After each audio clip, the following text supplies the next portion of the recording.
Donc, j'ai déposé ce matin le projet de loi 391, la loi modifiant la loi sur le protecteur du citoyen. Je suis persuadé qu'on a en main un projet de loi qui peut être adopté très, très rapidement, sans partisanerie. C'est un projet de loi qui va assujettir la protectrice du citoyen, donc, à faire des vérifications diligentes du côté de certaines sociétés d'État, dont Hydro-Québec. Tout le monde le sait, Hydro-Québec reçoit énormément de plaintes. Dans les 2 dernières années, c'est près de 12 000 plaintes qui ont été reçues directement chez Hydro-Québec. Et la protectrice elle-même a reçu près de 200 plaintes de la part de citoyens qui trouvent malheureusement des problématiques sur soit la lenteur des dossiers, la surfacturation, les dédales administratives du côté d'Hydro-Québec. Ce projet de loi est important et va surtout aussi amener dans un contexte là, qui est tout nouveau, certainement des questionnements pour d'autres sociétés d'État comme l'Auto-Québec, l'alcool dans les aires de jeu, clientèle vulnérable aussi du côté des aînés, ça pourrait être aussi du côté de la SAQ, prix des bouteilles, heure d'ouverture. Donc, la protectrice du citoyen pourra se pencher sur ces plaintes que la population lui enverra. Et de l'autre côté, elle pourra aussi, avant le dépôt de son rapport annuel, s'il y a une situation urgente, déposer un rapport à l'Assemblée nationale pour que les parlementaires puissent étudier donc cette vérification et qu'elle-même aura décidé si elle le souhaite. Donc voilà, merci. Bonjour, M. Bonardel. Il y a déjà l'intention du gouvernement de permettre au vérificateur général de fouiller les livres d'Hydro-Québec. En quoi ça serait utile que la protectrice du citoyen ait aussi un mandat? Qu'est-ce qu'elle ferait de plus? Bien, on parle de dossier.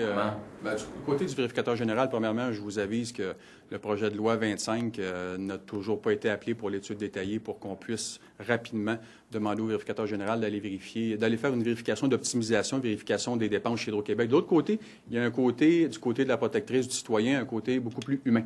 Alors, quand on parle d'Hydro-Québec, bien, vous le savez, des branchements qui peuvent être extrêmement longs. Les dédales administratives aussi de certaines personnes qui peuvent s'y perdre aussi, donc quand on appelle chez Hydro-Québec. Alors, dans ce contexte, 2011, 5 913 plaintes pour Hydro-Québec, 5 960 en 2012. Problème de surfacturation aussi chez Hydro-Québec. Alors, la protectrice le demande depuis longtemps. Et je suis persuadé aujourd'hui que ce projet de loi, encore une fois, peut être adopté rapidement, là, sans partisanerie. C'est un projet de loi qui, selon moi, fait l'unanimité du côté de la population du Québec pour que la protectrice puisse être capable de se pencher sur la plus grosse société d'État qui reçoit malheureusement énormément de plaintes année après année. Si vous avez mentionné rapidement quelques exemples de problèmes ou de possibles problèmes, mais pouvez-vous être plus précis puis nous en nommer un ou deux vraiment qui font en sorte que c'est important pour vous aussi? On vit des problèmes dans chacune de nos circonscriptions. Exemple, lenteur des dossiers chez Hydro-Québec. Lenteur, quand je parle des dossiers, c'est pour le branchement Maisonneuve. Surfacturation. Dédales administratives. Certaines personnes plus vulnérables, âgées, nos aînés là, qui se disent un peu perdus donc, dans les dédales, être capables de rejoindre Hydro-Québec. Alors, la protectrice a un côté humain important avec lequel elle peut se pencher sur ces dossiers.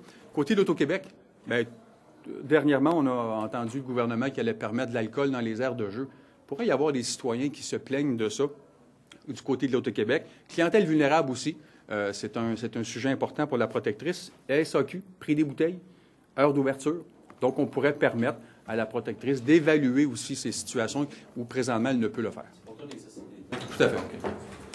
Merci. Merci.